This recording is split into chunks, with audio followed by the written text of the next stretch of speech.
I want to share some of my experience of my Tai Chi life since 1999, because I think for people who want to practice this, so many of the places and people I studied with and community I was in never seemed to speak to the thing that I wanted to learn.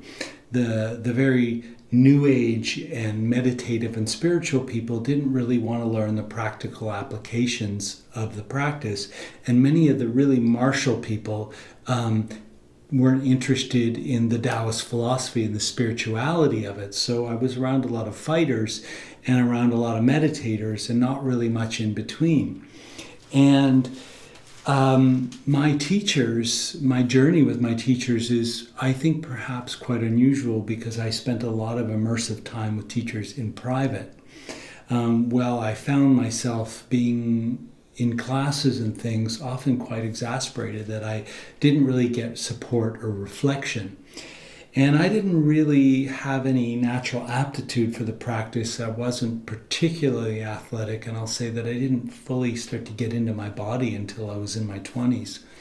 So I came to Tai Chi when I was 39 because I wanted to move in with my then girlfriend, who was living in George Shu's house in San Francisco, and I thought I'll take lessons with him so I could ask him if I could move in. So that's how I started. The thing was, for a 10-year period from about 26 to 36, I was breathing. I was doing effigy breath work all the time. I did it hundreds of times. I had this ability to sense and smell and feel things because I had done so much breath work, and my energy was so quick to up and out that I was sort of looking at the world from outside of myself. And this made me very sensitive in a good way, but it also made me very weak and constantly in fear of violation and contamination from the world around me, because I didn't have any ability to live my life. I couldn't navigate the world around me, and I found myself not necessarily in conflict, but afraid of conflict, because I didn't know how to get what I wanted unless I stepped away and went into retreat. So when I met George, he was such an authority figure, and he wasn't difficult with me because I was a sort of a challenging and demanding student on the other side of things, and George totally tolerated it. In some ways, he was sort of like this father figure because he could stand in his authority and he would say that he was the most powerful. And it kind of gave me this comfort, and I thought, I want to learn from him. This wasn't conscious in me that I was looking for a powerful figure to mentor me or to emulate, but that's what was going on. And yet still, in my time with George, he is very philosophical and sort of saw his practice as otherworldly and beyond other teachers, which is common with Chinese martial arts teachers. He still has this concept of space power, that when he moves something, he moves, lets the energy outside himself do the work. And many of his students who were tough guys, police officers, fighters, they were, sort of in awe of him because they were like, he called them sausages, but I could actually feel what George was doing. But George couldn't really teach it to me, so I was sort of still in the reinforcement that I was in some magical thinking about how I was supposed to embody my own wisdom and spirituality in my life, and George didn't really give me a way to do that, and he wasn't really teaching me the form. He did teach me the Tai Chi form, the Chen form, and I went to him twice a week for 5 years to learn that form. But it wasn't really a mechanical teaching. It wasn't like how you exactly did it or why these positions and movements were there. So I had this very esoteric teaching, and I had no real practical ability to execute it. Even George one time said to me that I was like a university student when it came to the spirituality of things, but I couldn't read and write.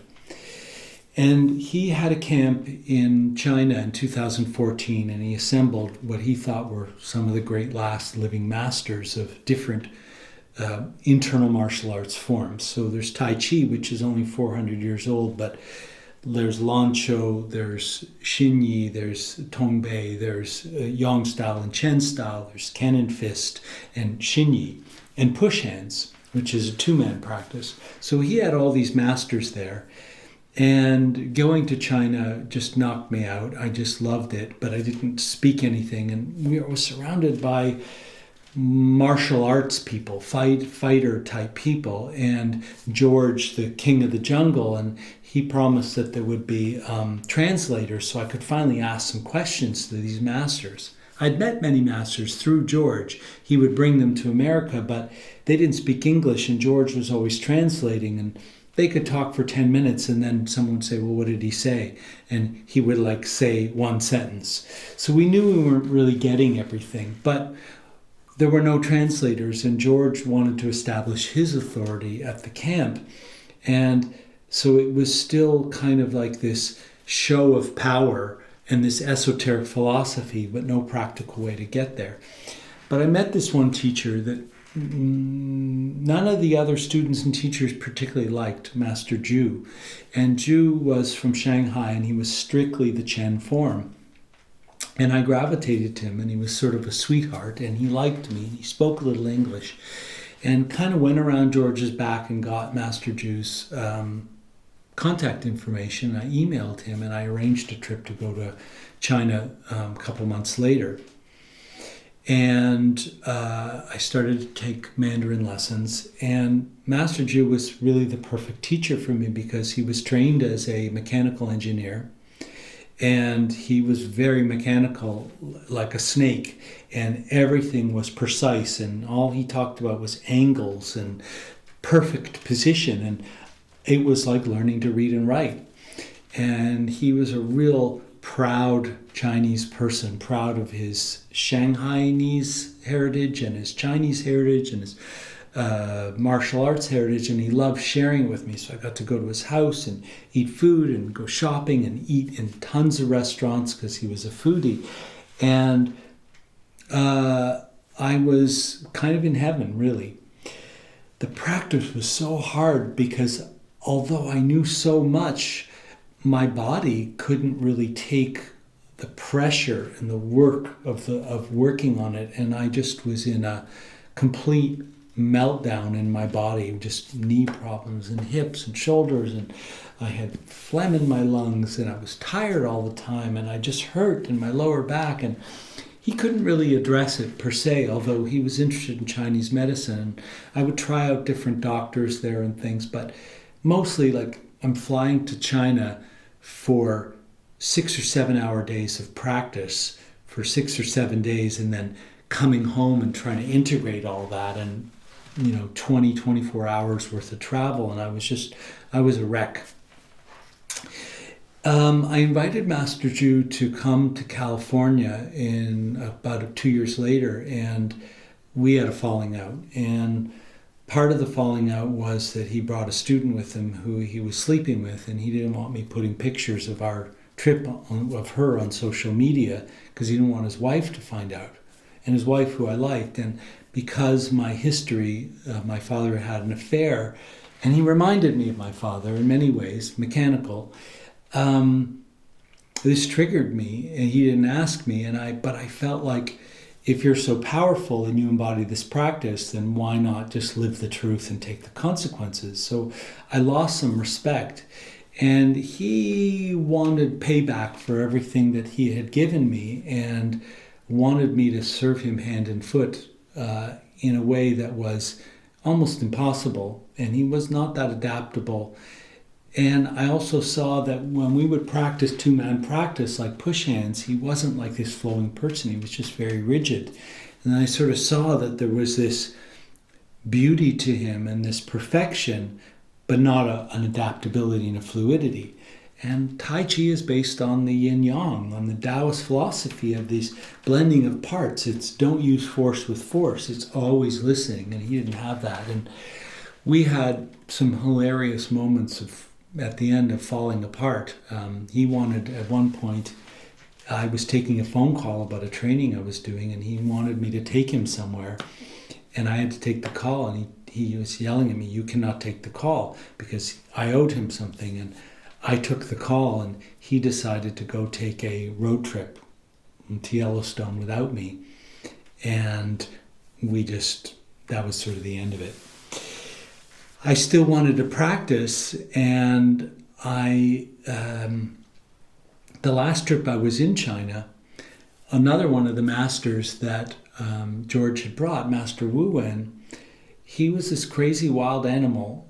I had judgment of him. He smoked cigarettes. He wore pointy dress shoes with gym shorts, and he came up to me in the park. He lived near the park where Master Ju was teaching me, and he said, when he went to the bathroom, "You study with me, like I'll make you I'll make you more powerful than George."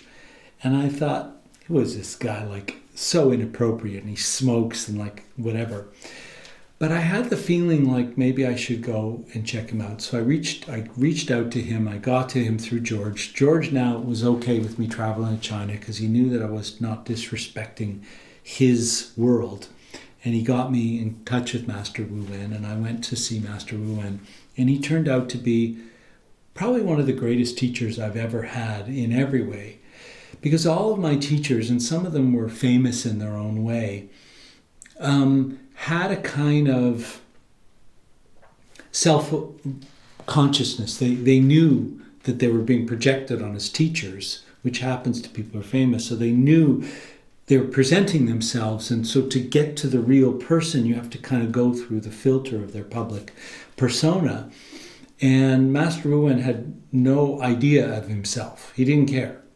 And one of the first trips I took with Sarah, we got there, long day of traveling, and he's like insisted we go out to eat. And we went to this restaurant. There was a huge line, like 30 people ahead of us. And he just marched up and demanded at the top of his lungs, like a table. And he seemed like he was really angry. And they just met his authority with giving us a table. And he was happy. And I realized Master Wu Wen has no anger in him. He's just an animal. And he sees his own authority and he acts on it. And he's not about you recognizing that authority. He's about doing what he thinks is the right thing to do. And he doesn't care what people think. And it was really powerful.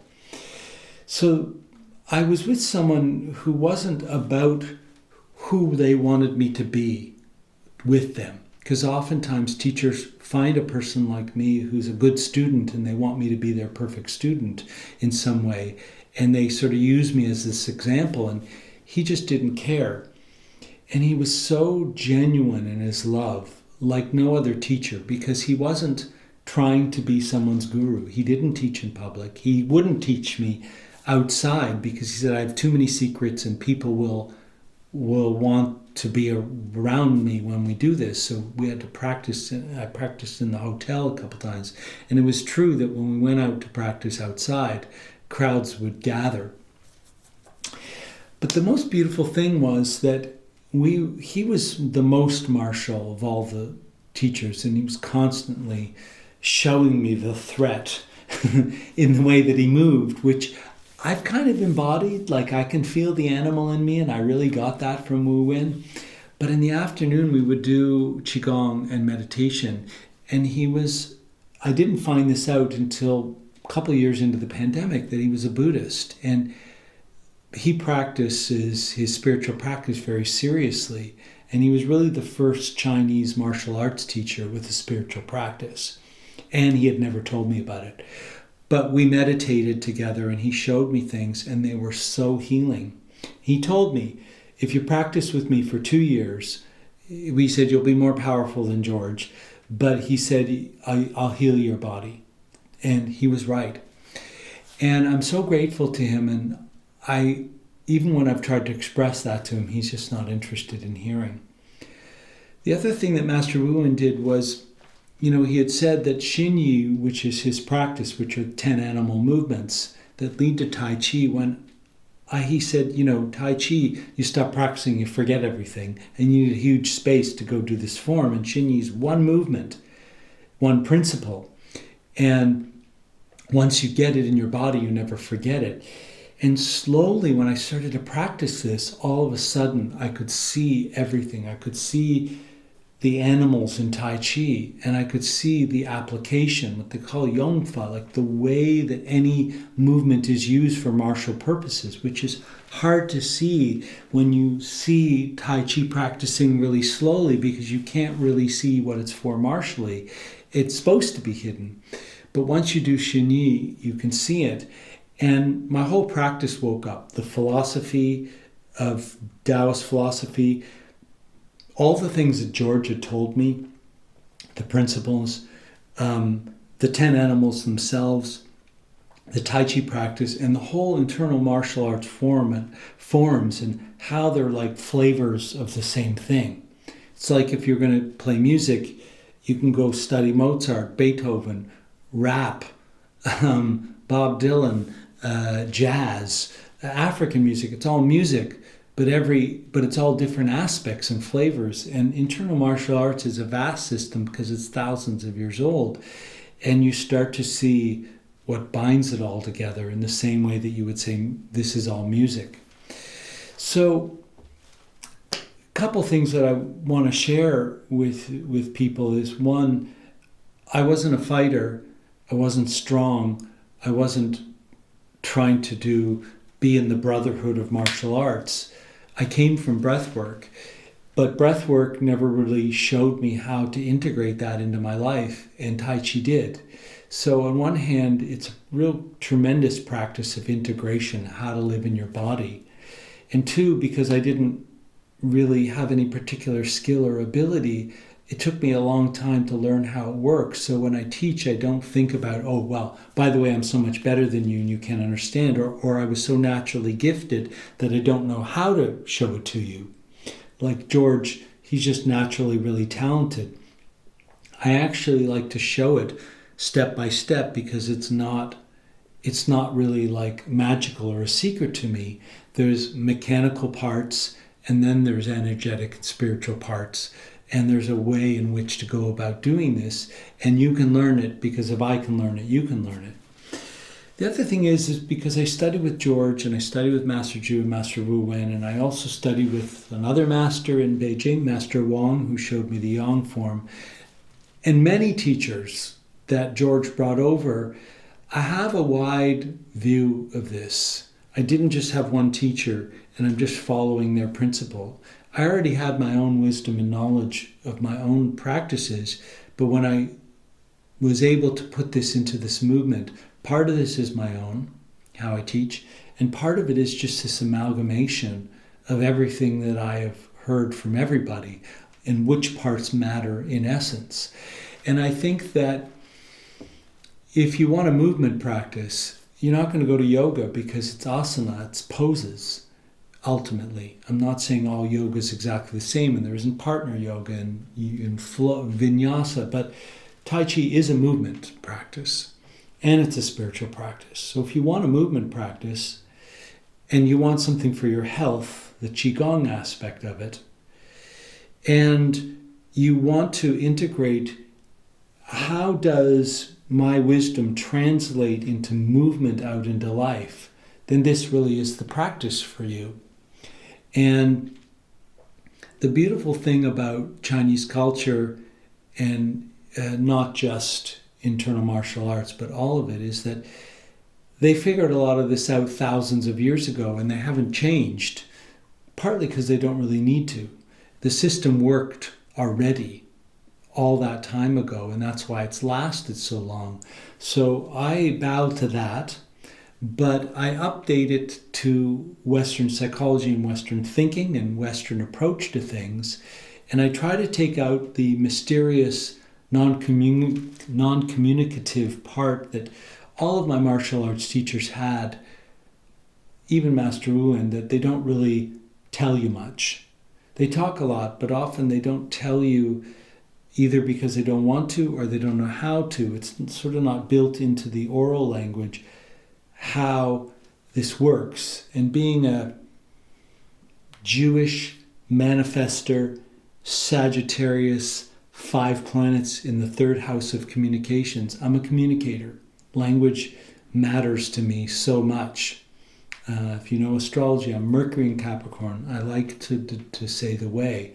So if you want that, you should come and see this, and you should come and do effigy breathwork to see how this system works, because effigy breathwork will take you to the soul and show you what's in the way of you and your higher self. It's like psychedelics without something else doing it. And then if you want to know how to actualize your realization, practice Tai Chi. Practice Tai Chi inside our system, because I give you specific things that you can work on in your body and for your personal development. Okay, thanks for listening.